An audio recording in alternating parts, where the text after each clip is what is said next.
I used to cry in my car before work.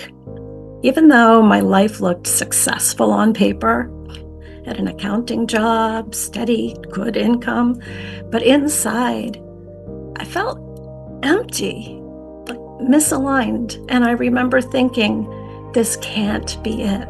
There has to be more. That's when I found the work of Sri Amma Bhagavan. I joined a local Deeksha circle here in Maine, then traveled to India, and everything changed.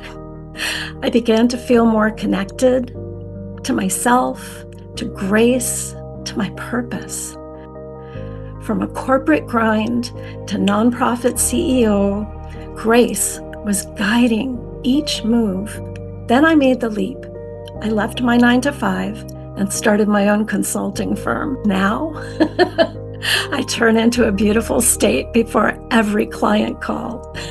Every contract goes on the altar. Within months, I had doubled my income, but more than that, I found peace. And I am so excited for the growth ahead because this time it's aligned.